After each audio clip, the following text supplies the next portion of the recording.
04. اليوم ضيفتنا نجمة شابة مغربية الجنسية ولكنها سعودية المنشأ، تحمل كل صفات الممثلة القادمة بقوة.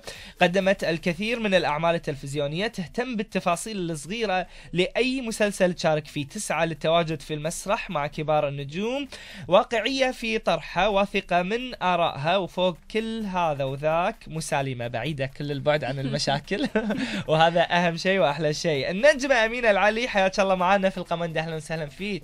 مرحبا، الله يحييك. شو اخبارك؟ ان شاء الله تمام. الحمد لله تمام. انت مرة كويسة؟ مرة كويسة. ايوه. اول شيء واول سؤال ممكن يتبادر الى الذهن، اسمك الحقيقي امينة ولا هذا؟ امينة، اي اسمي الحقيقي امينة. امينة. اي انا طبعا بدايتي كانت بالسعودية مع شركة انتاج، فقلت لهم ايش بختار يعني اسم فني، فقالوا لي الجود على الجوري. ايوه الجوري. بعدين فكرت قلت لا، يمكن بكره اصير يعني نجمه عربيه كبيره، فطيب في مصر يعني كيف راح يقولوا لي قوري؟ لا الجازي. قلت خلاص خليها امينه، يعني اسم امينه خفيف وسهل ومعروف يعني كل الدول العربيه. ويمكن هم بنفس الوقت ما في فنانه، ما في يعني يمكن بس الاستاذه امينه من ايام امينه رزق يعني، وكمان امينه القفاص من مملكة البحرين. ما طلعت فنانة شابة اسمها أمينة. على كل حال أنا أتمنى لك التوفيق. يعني يمكن اليوم تتواجدين لأول مرة في الكويت لتصوير عمل تلفزيوني، كلميني عن هالعمل وعن دورك فيه أمينة. اسم العمل غريب بين أهله. المخرج حمد البدري اللي سبق وتعاملت معه، اشتغلت معه في السعودية بالساكنات في قلوبنا. إذا كان ترشيح من الأستاذ حمد. من الأستاذ حمد. حلو. شركة إنتاج جلوبال جولف ميديا الخاصة بالمنتج عبد الرزاق الموسوي. نعم، بالمنتج عبد الرزاق الموسوي. ودوري كثير حلو، وأنا مبسوطة أني يعني دخلت للكويت. كثير مبسوطة. هذا سؤالي نعم. فعلا أمينة، تشوفين خطوة المشاركة في الأعمال الكويتية يت متأخرة ولا أنت كنت رافضة الأعمال الكويتية من قبل، ولا شو الموضوع بالضبط؟ والله شوف، يعني أنا شفتها يعني هذه الخطوة يعني كانت مناسبة جدا. يعني الوقت مناسب. الوقت جدا مناسب. أي يعني احنا ايضا الوقت، وكمان النص والدور. والمخرج اللي شجعني وحمسني اني يعني اقبل بالدور، انه سبق وتعاملت معه. اللهجة الكويتية صعبة؟ اللهجة الكويتية لا، اللهجة الكويتية قريبة من لهجة أهل نجد. أي بس إنه إيش الكاف يعني يقلبونها الجيم. شلونك؟ وأنتوا في السعودية شلونك؟ أيوة. أوكي. اليوم بحاول أسوي لك كورس كويتي، نتكلم كويتي ها. اولا امينه، يعني اذا بنتكلم عن اخر شيء شفنا لك، مسلسل كوميدي بعنوان واتساب اكاديمي، كنت تجسدين في دور مدربه رياضيه. مدربه رياضه. ايوه. شلون شفتي نفسك بالكوميديا؟ والله اكتشفت انه عندي يعني طاقات كوميدية. قالوا لك انه دمك خفيف جدا. وبعدين هو كان انتاج شركة الخزوز، فهو ساعدني، يعني قال لي بيطلع منك. وانا تفاجأت في نفسي يعني لما شفت لما انعرض على قناة ابو ظبي الامارات. تفاجأت يعني، قلت لا مو معقولة هذه أمينة. هي انا بحسب متابعتي لمسلسل واتساب اكاديمي، ترى على فكره الناس وايد راح يستغربون يعني مني انا تحديدا، لان انا اتابع كل شيء او اغلب الاشياء. بس ما اقولها على الهواء. افاجئهم واصدمهم لما يجيني ضيف يتفاجئون ان انا شفت هذا العمل. مسلسل واتساب اكاديمي هم مجموعه من كبار السن يدخلون اكاديميه عشان تعلمونهم وتدربونهم على الاشياء التقنيه الحديثه، صح؟ على التكنولوجيا، أمية التكنولوجيا. بعدين المدير خلاص راح يفقد فيهم الامل، بيقول لهم انتم لازم لكم يعني لازم تتنشطوا وتلعبوا رياضة عشان تقدروا تستوعبوا. حيجيبوا مين؟ حيجيبوا أمينة، وكمان طلعت باسم أمينة في المسلسل. صح. إنزين، إذا بنتكلم عن موضوع ثاني، برايك يعني اليوم نفتقد في الخليج إلى كتاب الكوميديا اللي يصنعون كوميديا الموقف، ولا العكس في اللي يجيد أداء هذه النوعية من الأعمال يعني كتابتها ككتاب؟ شنو عليك؟ في بس قليل يعني لازال قليل. يعني انتم او يمكن يعني بما انه يعني يعني ما نقدر نتكلم في كل الامور. طيب خليني في رقابه في الخليج، يعني في تابوهات ما نقدر. اوكي خلينا نتكلم لك عن اي شيء او شيء وايد مهم جدا عندكم في المملكه العربيه السعوديه، وطاش مطاش واللي انت شاركتي في النسخه الاخيره منه. في اخر جزء في طاش مطاش 18 كنتي محظوظه صح؟ كنت لحقت.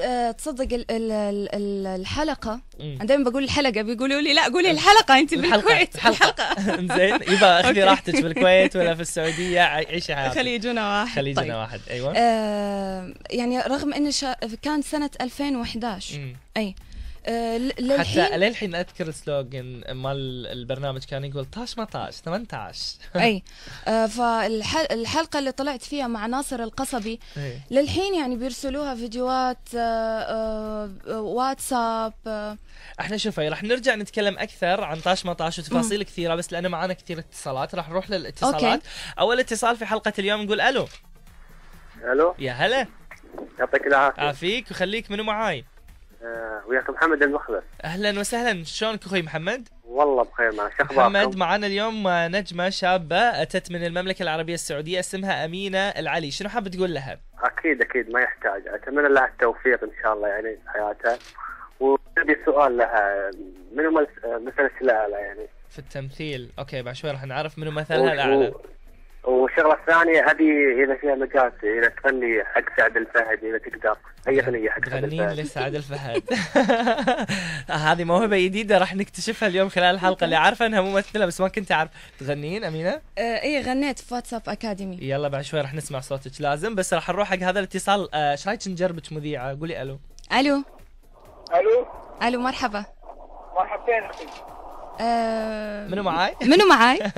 معاكم اخوكم الصغير عبد الله مطوع. عبد الله ونعم فيك، شلونك اخوي عبد الله؟ والله بخير. عبد الله اليوم معانا نجمه من المملكه العربيه السعوديه امينه، شنو حاب تقول لها؟ والله ان شاء الله الله يوفقها ان شاء الله الدنيا بالاخره ومنها يعلى ان شاء الله. امين ان شاء الله. شكرا جزيلا لك اخوي عبد الله على المشاركه. احنا راح نكمل حوارنا، بس قانوننا هني في البرنامج انه لازم نروح نسمع اغنيه. راح نروح نسمع ابشر بعزك لماجد المهندس. موافقه؟ اوكي. موافقه؟ يلا. اول مره اسمعها. يلا نسمع.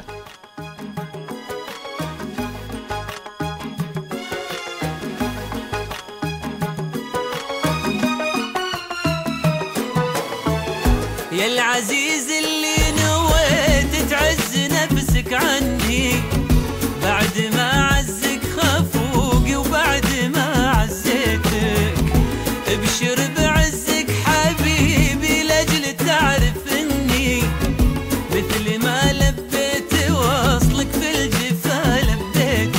يا العزيز اللي نويت تعز نفسك عني، بعد ما عزك خفوقي وبعد ما عزيتك، ابشر بعزك حبيبي لاجل تعرف اني مثل ما لبيت وصلك في الجفا لبيتك. يا حبيبي انت تامر قبل تطلب مني، كيف لا وانت على كل البشر بديتك، ما اردك قرب ولا بعد يمجنني، لو على روحي تأشر والله ما رديتك.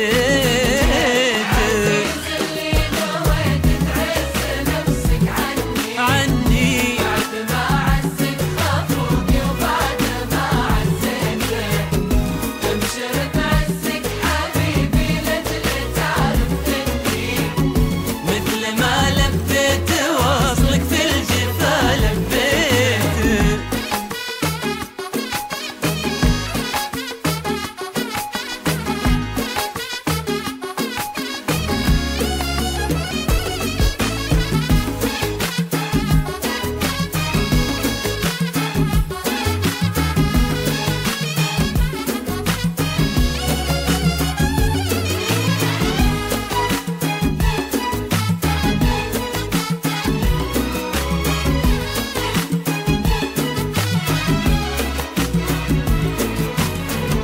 طاعتك واجب على قلبي وعلي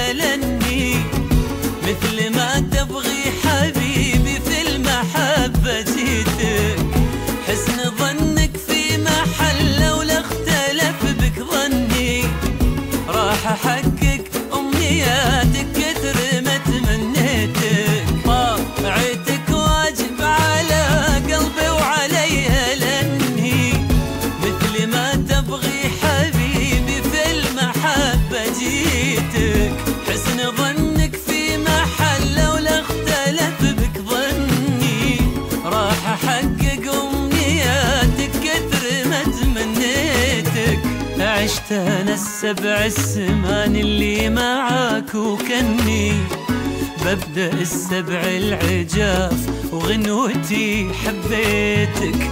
المهم انك حبيبي عايش ومتهني، ولا انا بموت من بعدك ولا ناديتك. تعز نفسك عني، عزيتك تعرف اني وصلك في الجفا لبيتك.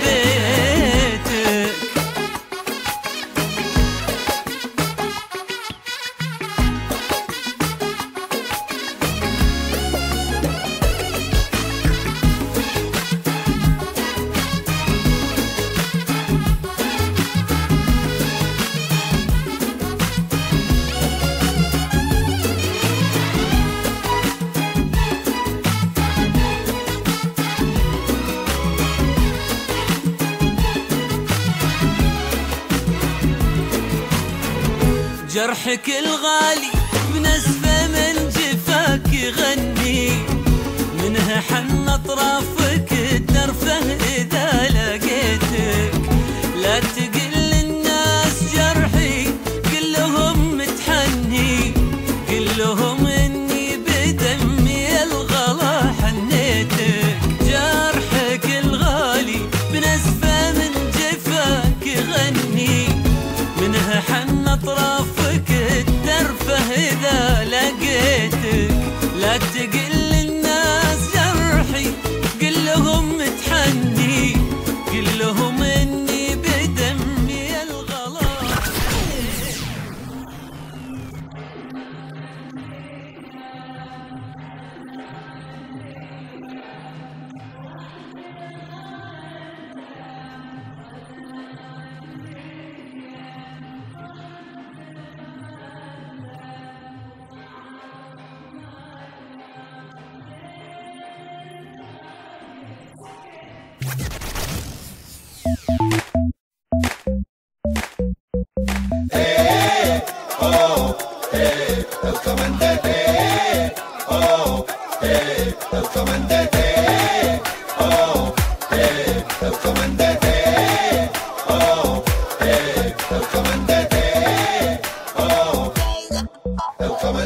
كل يوم بنجيب ضيف بيعيش معانا على الخفيف، على طبيعته ما يتصنف. يا لطيف يا لطيف يا لطيف، ضيفنا بسيطة حده عايش جوا منه قده، تعرفونه من مده.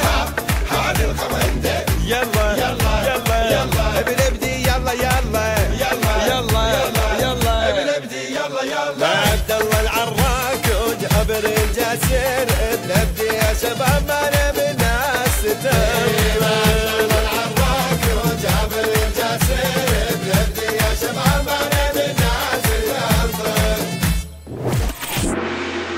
عدنا إليكم من جديد. Kamanda, we're on the air.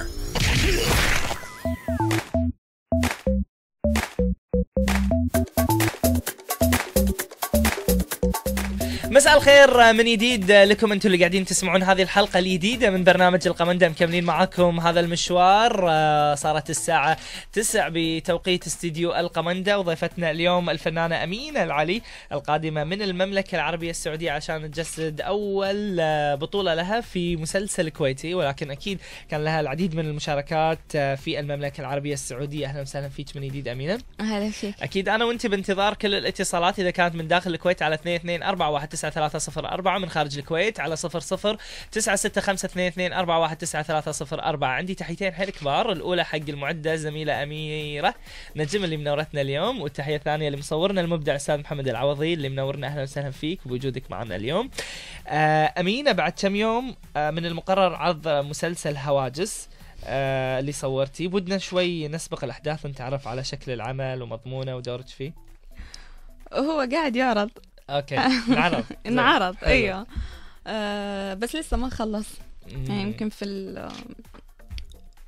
الحلقة العشرين على أي قناة؟ على قناة أبو ظبي الأولى. أوكي كلميني عن مسلسل هواجس. مسلسل هواجس يعني انا كمان اللي شجعني اني اقبل بدوري وبشخصيتي في مسلسل هواجس، انه كان دراما، يعني كنت لسه طالعه من مسلسل كوميدي، فما حبيت اني اكرر نفسي، او يعني حبيت اني اغير وانوع كمان بالاداء. شيء تراجيدي، تراجيدي، كان تراجيدي مره. وبصراحه الدور يعني لما قراته شوي خفت منه، خصوصا انه الشخصيه يعني جريئه. لا مو جريئه، يعني هي متزوجه جديد وبتولد، وبصير في صراع ما بينها وبين عيلة أهل زوجها لما زوجها يتوفى. فأنا ما سبق يعني وجربت إحساس الأمومة والولادة، أي غير الولادة، الأمومة، إنه كيف لما يعني أحد بيحاول ياخذ ابنك. ابنك، أنا ما جربت الإحساس هذا، بس قعدت أتذكر وشفت مين من عيلتي مين من عيلتي صارت لقيت إنه كثير طلقوا ودخلوا في قضايا ومحاكم، فقلت لا، يعني حاسة إني راح أقدم رسالة من خلال دوري. أنا حبيت موضوع إنك طرحتي فكرة إنك تابعتي أحد من الأسرة. اليوم ايش كثر تستوحين شخصياتك اللي تمثلينها في المسلسلات من خلال شخصيات حقيقية وواقعية؟ تستحضرين بعض الشخصيات؟ مثلا زي مسلسل هواجس استحضرت شخصية قريبتي وشخصية أيضا خالتي، إنه كيف كانت تنهار، يعني لما كان يجي طليقة وبياخذ من عارف كيف كانت تنهار، وكيف مزعج الإحساس، صح؟ جدا جدا. زين، بعد شوي راح نرجع نتكلم أكثر عن موضوع الأمومة وموضوع تفاصيل كثيرة لها علاقة في الأعمال اللي نمثلها، وخاصة أنتوا يا بنات. تحرصين أنك تقدمين أدوار مختلفة، ولا العرض والأجر والمساحة لهم دور في الموضوع؟ لا، أحرص أني أقدم أدوار مختلفة، وأحب دائما يعني أطور من نفسي وأطور من أدائي، وبمشي بخطوات ثابتة، ويعني على مهل.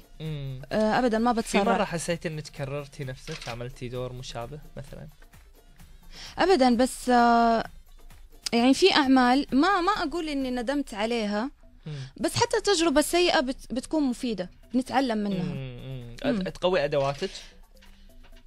لا، أنا مو قصدي كذا، مثلا التجارب السيئة ما تقوي أدواتي. لا، أقصد تخليك تتابعين الخطأ علشان الخطأ عشان مرة ثانية ما يعني ما أقع فيه. زي ما بتعرف يعني الاكتفاء المادي مهم جدا بالنسبة للفنان. أحيانا بيضطر إنه يشتغل عمل إنه حتى لو ما كان راضي عنه عشان الأجر أو بس. أنت أصلا كان لك تصريح في مرة من المرات وقلتي عن هالموضوع، يعني أنا حسيت إن أنت كنتي وايد جريئة لما قلتي إن أنا ما تقول اسمه. عشانك ما راح أقول اسمه، بس أنت أصلا صرحتي وقلتي الاسم يعني بشكل عام. قلتي إن اشتغلت هذا العمل علشان المادة، وأنت بصراحة ما كنتي مقتنعة فيه في هالعمل. أي إن شاء الله ما يعني تجربة ما تنعاد. إن شاء الله.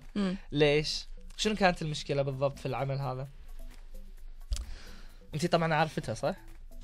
ما حسيت نفسي يعني، قلت إيش اللي سويت في نفسي يعني. تخيل مثلا أنا أمينة بشكلها الناعم بتقدم شخصية إنه يعني أطق واحدة وأضربها وما أدري إيش. طيب هذه الشخصية مو موجودة في الحياة؟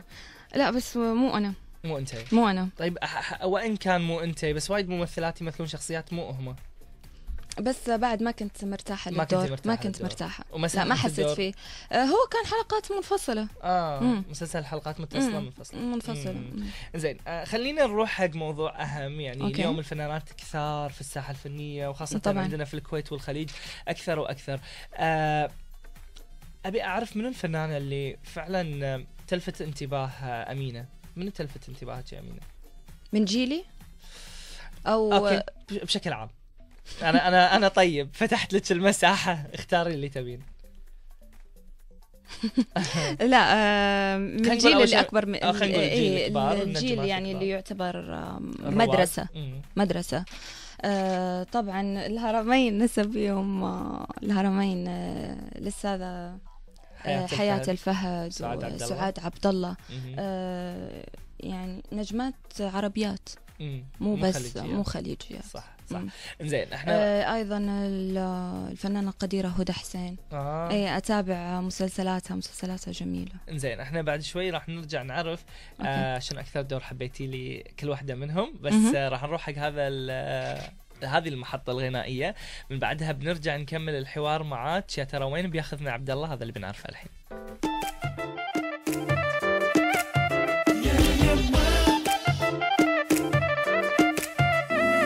ما كانش على بالي ننساك انت يا غالي، حبك ساكن بالي معايا وين ما نروح. انا قلبي هديتك انت يا حبي، يا قلبي انت يا روحي، يا عشقي انت يا ولي ولي وعر حبيته يا يما، ولي ولي بغيته يا ربي وبغاني.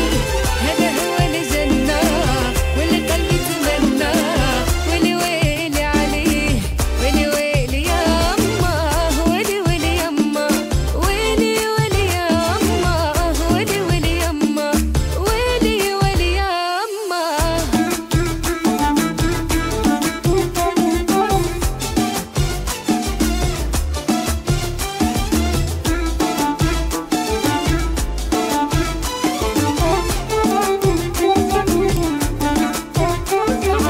عاجبني وخدوني ليه داك الوعر الله عليه، شاغلني ديما بالي حالي ما بقاش حالي. عاجبني وخدوني ليه داك الوعر الله عليه، شاغلني ديما بالي حالي ما بقاش حالي. ولي ولي وعر حبيته يا يما، ولي ولي بغيته يا ربي وبغاني.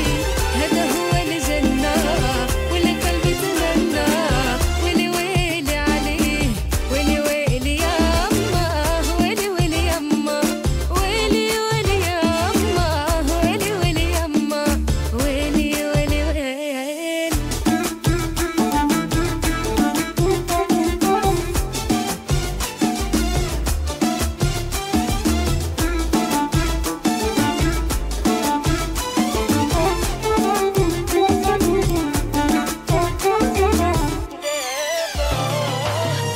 دابا بغيتو جنبي، هذا عشقي هذا حبي، راني ديما ندعي ربي نتهنى ونعيش براحة. دابا بغيتو جنبي، هذا عشقي هذا حبي، راني ديما ندعي ربي نتهنى ونعيش براحة. ولي ولي وعر حبيته يا يما، ولي ولي بغيته يا ربي وبغاني. هذا هو الجنة واللي قلبي تمنى، ولي ويلي عليه ولي ولي ولي ولي ولي ولي ولي يما، ولي ولي يما، ولي ولي يما. أنا يما.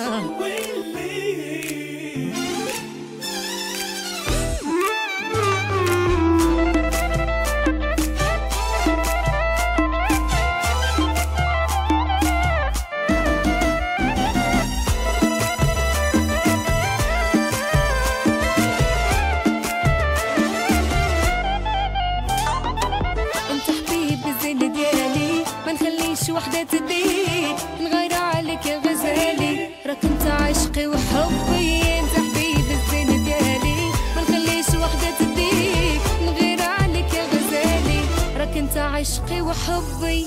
ويلي ويلي وعر حبيته يا يما، ويلي ويلي بغيته يا ربي وبغاني.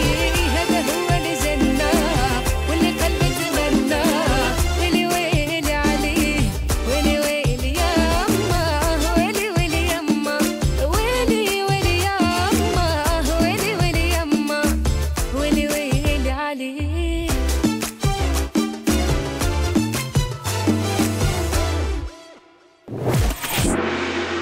عدنا إليكم من جديد.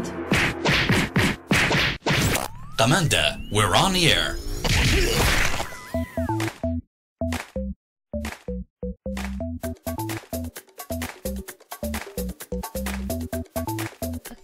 على الهواء مباشرة احنا مكملين معاكم حوارنا اليوم، وهذه الحلقة مع الفنانة والنجمة الشابة أمينة العلي. أهلا وسهلا فيك يا أمينة.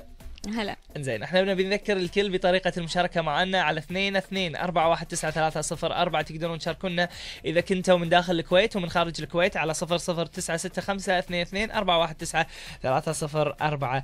أمينة، كنا نتكلم تحت الهواء عن اللي يدعمون وعن اللي خذوا بإيدك في الساحة الفنية. منو اللي خذ في إيدك في الساحة الفنية؟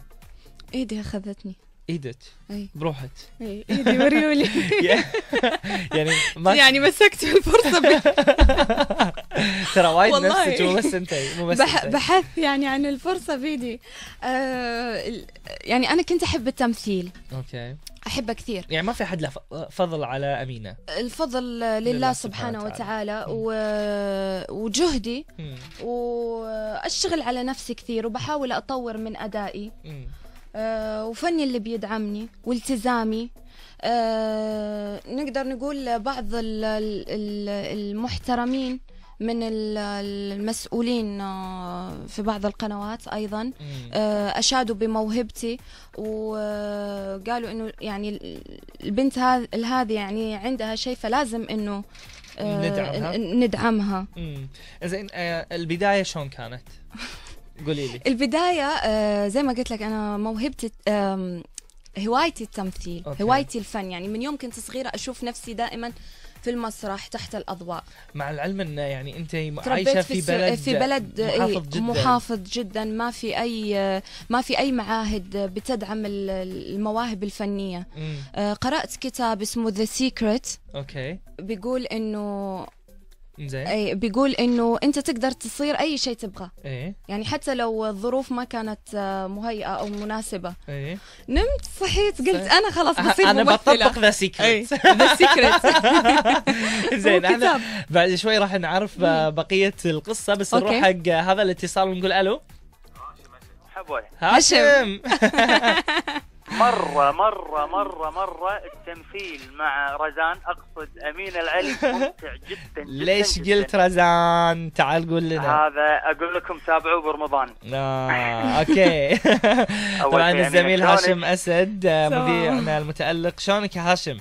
حبيب قلبي، تألقك يا أخوي. حبيبي. برنامجكم المتألق يا حبيبي. أمينة العلي والله العظيم شيء يعني جميل جدا.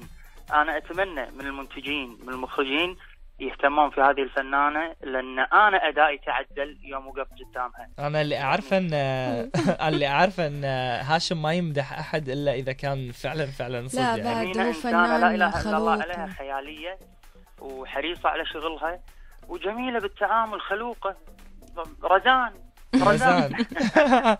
انتوا اثنينكم تشاركون الحين في بطولة مسلسل راح يعرض في رمضان. كلمني عن المسلسل هاشم.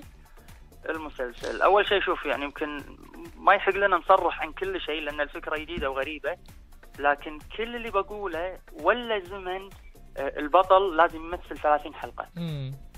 نجوم العمل عندنا على 9 حلقات 14 حلقة. في 30 بس في نجم طالع بحلقتين. مسلسل غريب جدا.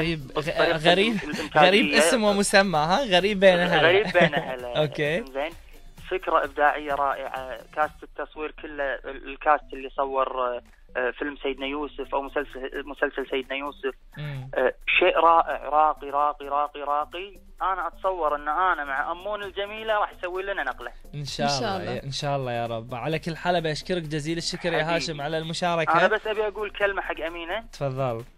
دام فضلك مذيع لازم أسولف وايد. أمينة، أنا وايد استمتعت إني مثلت وياك. أنت إنسانة جدا رائعة، خلوقة، ممثلة.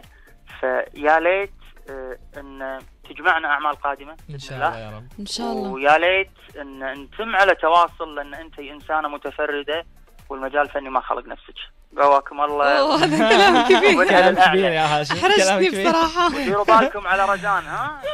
دايرين. شكرا جزيلا لك يا هاشم على المشاركه معنا اليوم في البرنامج. مكملين الحوار اليوم وضيفتنا أمينة العلي. أمينة، تتفقين معاي ان بعض المخرجين في الوقت الحالي ممكن ما يوجهون الممثلة لأداء معين عشان تكون مقنعة للمشاهد، واهتمامهم بس في الشكل صار أكبر إضافة إلى التقطيع والمونتاج. كثر صادفتك هالشيء إن المخرج مهتم بأدواته هو بس كمخرج مع نسيان إن الممثل يعتبر من أدوات المخرج. تعرف أنا التجارب اللي صارت معايا يعني من خلال تجربتي البسيطة وبعد ما بشوف أعمالي على التلفزيون اكتشفت أن المخرج اللي كان عصبي معايا ويعني شديد وبيزعق ويعني وبيضغط علي كثير، واللي أنا ممكن يعني في اللوكيشن بكون أبدا مش مبسوطة يعني وزعلانة منه من داخلي، هو اللي بكتشف انه العمل يعني فعلا بيطلع العمل روعه وطلعت باحسن والمخرج صورة. اللي يعني ايوه اوكي. ففي مخرجين فعلا بيوجهوا الممثل وانا احب اشتغل مع النوعيه هذه من المخرجين اللي بيشتغلوا على الممثل. انا هذا سؤالي، من المخرجين اللي فعلا تتمنين انك تشتغلين معه؟ امنيه حياه امينه انها تشتغل مع هذا المخرج. مين؟ كثير، مثلا بالخليج يلا نقول بالخليج. محمد دحام شمري. اوكي. اعماله كثير حلوه. اوكي. كثير مخرجين بس يعني الحين مو حاضر في بالي. اوكي. مثلا نفسي اشتغل بفيلم سينمائي مغربي. اوكي. بس برضو مو حاضر، هو مخرج فيلم طريق الى كابول. طريق الى كابول. اوكي. فيلم مغربي. يعني اتمنى اني اشتغل مع المخرج هذا. على طاري المغرب، رحتي للمغرب يعني خلال السنوات الاخيره؟ طبعا. وزياراتك متكرره الى المغرب ولا؟ في الاجازات يعني اخر مره رحت من 2 سنين. تتكلمين مغربي؟ تنهضر بالمغربي. يعني اكيد انت سامعه اغنيه سعد المجرد، انت بغيه واحد. انت اوه علشان كذي لازم نسمعها بصوتك. هذه ضربه في الكويت. اي مره. طيب ايش رايك تسمعين لنا اياها بصوتك بما انك كنتي تغنين في المسلسل؟ مو حافظة بس انت بغيه واحد. انا صوتي مو حلو بس اادي يعني. زين، نبيك تأدين اي اغنيه على اختيارك. في واتساب اكاديمي غنيت اغنيه. زين، سمعينا. سمعينا يا نسمع. طيني ورور، طيني احكي لك ما عندي. هلا هيلي يلا هلا سيدي يركب رويد وانا كرول. لا انت وايد راح يلوق عليك التمثيل الكوميدي. حتى هي تغني مو مقتنعه انها تبي تغني، بس تمشي معاي. بما انك قاعد تمشين معاي وتتفقين معاي في اغلب الاشياء، تتفقين معي ان التركيز في الاعمال الاخيره او اغلبها عشان لا نظلم الكل تهتم بس بالصوره اكثر من الاداء والافكار؟ الصوره مهمه جدا. يعني هل بتقصد صوره الفنانه كشكل وشكل اللوكيشن بشكل عام؟ يعني انا بقول انه الرؤيه البصريه الحين المشاهد صار جدا ذكي ويعني ما بيقنع اي شيء، فلازم نهتم كثير في الاضاءه. كمان في اسلوب الاخراج. درستي هالاشياء امينه؟ لا ما درستها. طيب شلون؟ لا ما درست، بس يعني أنا أحس إني بس بزعل لما اشوف مثلا تعبت في مسلسل وعطيت فيه واشتغلت وعطيت فيه كل جهدي، اتفاجأ على التلفزيون انه ظلمه. طيب وتعرف المشاهد بيلوم الممثل، ما بيعرف يعني انه لا في ناس مسؤولين عن الشيء هذا. زين، احنا راح نروح الحين لمحطة غنائية، من بعدها بنرجع عشان نتكلم عن وايد اشياء، اهمها اعمالك التلفزيونية العربية ومسلسلك اللي كان في لبنان، بس من بعد اغنية باعوك لحمد القطان.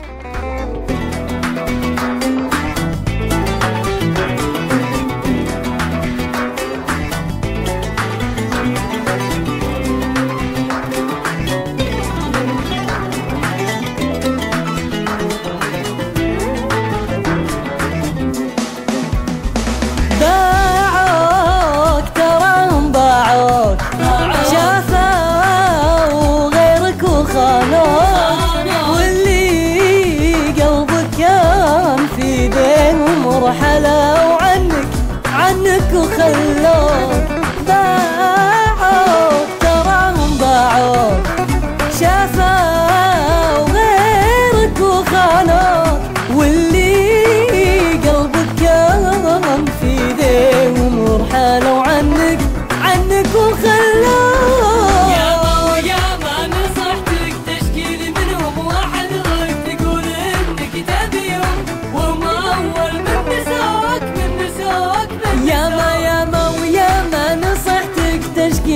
منهم واحد رق تقول انك تبيهم وهم اول من نسوك من نسوك.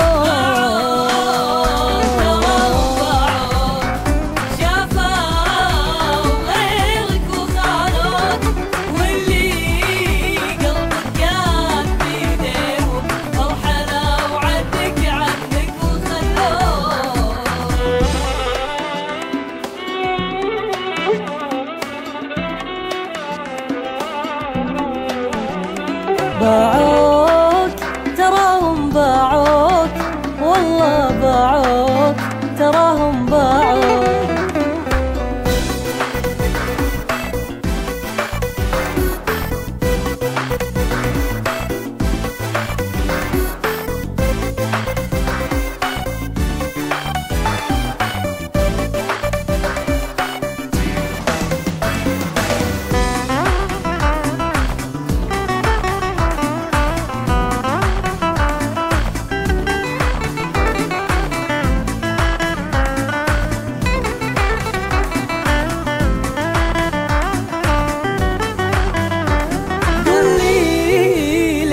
ما تعلم على كثر الخطأ ما تندم. ضيعت سنينك معاهم ومنهم الحين تتألم. قل لي منهم ايش خذيت يلي لاجلهم يا ما ضحيت.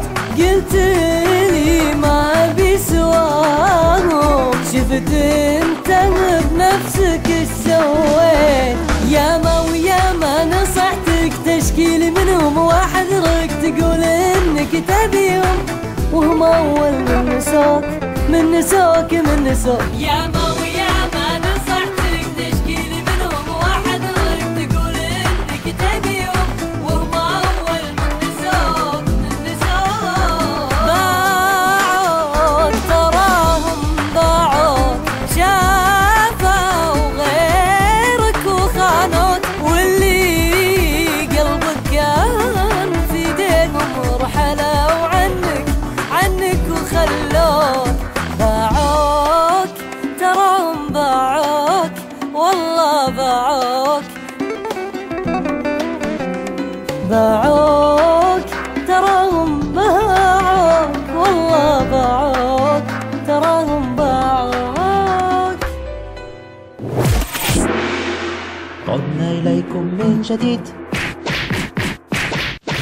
Kamanda, we're on the air.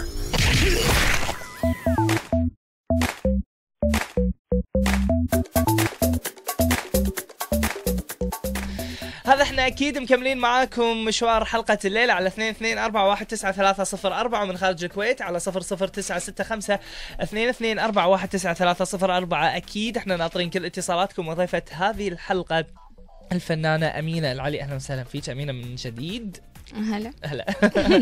أمينة كان لك مشاركات وأعمال تلفزيونية عربية، ودنا نتكلم شوي عنها وشنو صار أو بالأحرى شلون صار ترشيحك لهالأعمال. شاركت بمسلسل أمينة هو لبناني. شاركت لا ماني خايفة. خايفة مرة لما أسألها السؤال تفكر شوي. ما مو منك أفكر في السؤال. يلا قولي لي. أيوه يعني كنت متحمسة كثير إنه أشارك بعمل عربي في نجوم عرب. يعني أنا كنت بشوفهم بس في التلفزيون مثل رفيق علي أحمد الساد وفي أيضا نجوم من مصر. والدور كان دور واحدة عراقية، فاللهجة العراقية قريبة للهجة الخليجية. صحيح. أي وتحمست كثير للدور هذا وأنا اشتغلت عليه، حتى كان باللبناني عن طريق صديق عراقي عبر السكايب. غيرنا اللهجة وزي كذا يعني اشتغلت عليها وتعلمت اللهجة العراقية وكان دوري يعني وايد حلو. وايد حلو. وايد حلو. وايد حلو. هذه بأي لهجة الحين؟ كويتية. كويتية. كويتية. وايد حلو صح. برافو عليك. اوكي. فللأسف يعني هو أول شيء قالوا لي تطلعي ضيفة شرف خلال 15 مشهد. قلت أوكي. عجبني الدور. بعدين يوم شافني المخرج قال بليز يعني نبغى نكبر الدور وزي كذا، يعني نبغاكي أكثر معانا. حلو. فصار 65 مشهد. اوكي. بس اللي صار بعدين انه يعني حسيت انه في تحيز للفنانين اللبنانيين اكثر. كان المخرج اي كان المخرج اللبناني يعني ولا المنتج اللبناني؟ الكل. اوكي. يعني حسيت انه ما في اهتمام بالشخصيات بالخطوط الثانية. يعني حاولوا تهميشها. كلمتيهم؟ قعدت يعني مدة طويلة، يعني صورت يمكن بس 18 مشهد. بس هو هذا الاتفاق المبدئي؟ لا كان 60، يعني لما وقعنا العقد وزي كان 60. يعني طب انت كنت مقتنعة بال15 ولا لا؟ اقول لك ايش اللي صار. بس لما انت توزعها على هو 60 حلقه. لما توزعها على 60 حلقه بيصير ولا شيء. يعني انا كنت راح اطلع يمكن من الحلقه ال20 لل40. فقعدت يعني مده طويله ويعني حول 3 أسابيع. فكان في تقصير من المخرج. وكلمتي المخرج؟ يعني كلمت، بس بيقول هذه طريقتنا، انه احنا ما بنشتغل اكثر من مشهدين باليوم 3. وانا كان عندي ارتباط يعني باعمال اخرى. اوكي. فكانت تجربة يعني سيئة بصراحة. انزين. على كل حال يعني دام التجارب السيئة يعني بعد الواحد يتعلم منها. احنا ما نحب نطول في الحوار عنها، نروح لتجربة ثانية تعتبر الأبرز في مشوارك، يعني أو من أبرز الأشياء المهمة، اللي هو مسلسل لعبة المرأة رجل. كثير عندي على تويتر تكلموا لي عن هذا المسلسل. كان في مشهد بينك وبين النجم إبراهيم الحربي. نعم. قلتي أنا مستحيل أنساه أبدا طول حياتك. شنو هالمشهد؟ مشهد الكاف. كيف؟ اي انا بحياتي ما حد مد يده علي. هذه تحيه حق الفنان يعقوب عبد الله. يمكن اليوم اللقاء نزل في جريده الوطن، وايضا انا اكلت كف من الفنان يعقوب عبد الله عندنا في الكويت في مسلسل جار القمر، فكان المانشيت العريض بس انا لعبوا علي. يعني كان المخرج بيجي يقول الفنان ابراهيم الحربي شوف انا هيك بس بدي الهوا، ما بدي ايدك تجي على خده، بس هيك الهوا. اوكي. وعلى المشهد إلا طراق تحت بالأرض. يعني كنت كذا متفاجئة، أنا من جد أكلت كف ولا إيش؟ ودموعي قامت تنزل. ما تقدرين. ما تقدرين. وعلى طول صوروا المشهد يعني وأنا قاعدة أبكي من جد. فما أنسى المشهد هذا. بس طلع حلو. ما زعلتي طبعا؟ لا ما زعلت. إذن كلميني عن مسلسل لعبة المرأة رجل. شلون تم ترشيحك لهذا العمل مع الفنانة ميساء المغربي؟ ميساء مغربي أعتقد أنه شافتني بهوامير الصحراء. فرشحتني يعني عن طريقها. أيوة. هي والمخرج إياد الخصوص. أوكي. وش كثر استفدتي من هذه التجربة؟ استفدت يعني كانت أول تجربة لي برا السعودية. وتعاملت مع فريق عمل ضخم. ليش هوامير الصحراء يصور وين؟ في السعودية؟ في السعودية بالرياض. تعلمت أشياء كثير. فادني العمل، يعني صرت أشتغل شغل احترافي من بعد المسلسل لعبة المرأة رجل. الحمد لله. إذا بنتكلم عن أهم الأعمال، إذا أعطيتك 5 أصابع في إيدك تقولي لي 5 أعمال أنت اشتغلتيها، هذيلا هم الأبرز، هذيلا اللي ما تبينهم أبدا ينمسحون من تاريخك. 1. نقول طاش مطاش، كون انه دخل يعني في موسوعة التاريخ. انزين. 2. اي لعبة المرأة رجل. بعد 3. نقول رغم انه لسه يعني راح ينعرض في رمضان، اللي هو غريب بين اهله. اي اعتبرها خطوة. اي خطوة. اي متوقعت للنجاح. 4. شو بعد؟ كمان هوامير الصحراء. هوامير الصحراء. ايوه. اخر عمل ما اتذكر. واتساب اكاديمي. لانه في الامارات. لا مو بس لانه في الامارات، لانه الدور جديد. ويعني اكتشفت انه عندي مواهب كوميديه. زين. باخذك حق اشياء بعيده شوي عن التمثيل ونروح الى المنتجين. اوكي. هي مو بعيده كل البعد عن المنتجين، بس اقصد بعيده عن الممثلين. ساعات يكلمون الممثلين ويقولوا لهم ان يا فلانه يا امينه ترى انت راح تكونين معنا في العمل الفلاني وراح نصور ان شاء الله خلال فتره معينه، وبعد فجاه تتفاجئين انهم بلشوا تصوير المسلسل وما كلموك. شنو ردة فعلك عاده على هالاشياء؟ يعني شلون تتصرفين على هالموضوع؟ وصارت معك من قبل؟ صارت. اي وشنو سويتي؟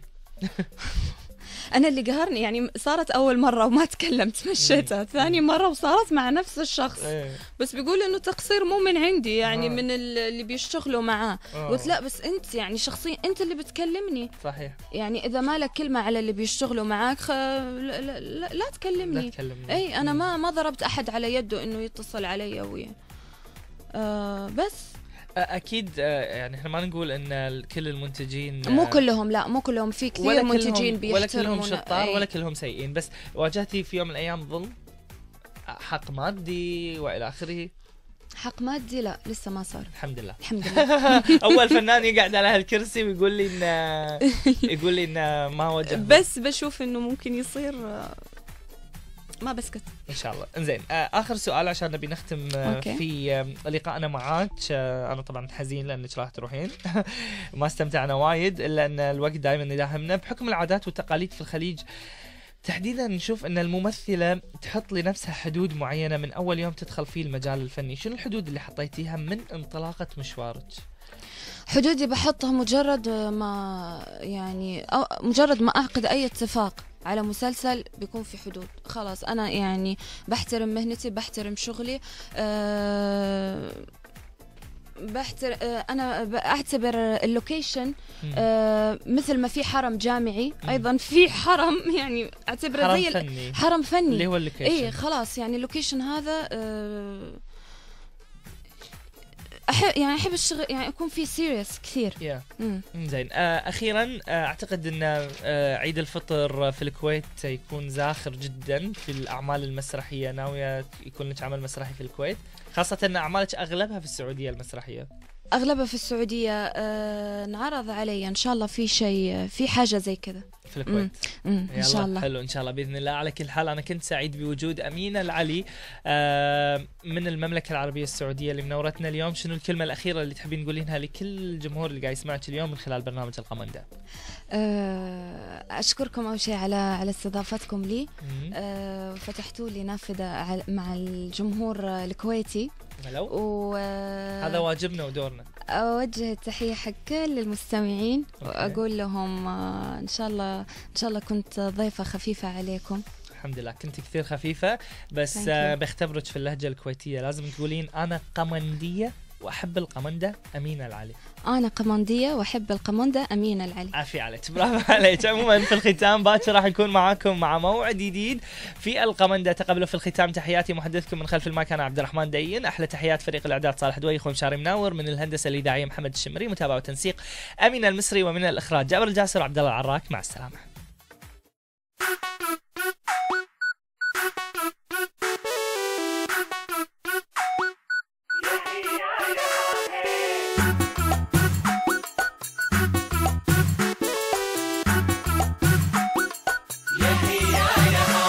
وما عاد تلزمنا ابعد وريحنا، راحت على قلبك والحين فارقنا.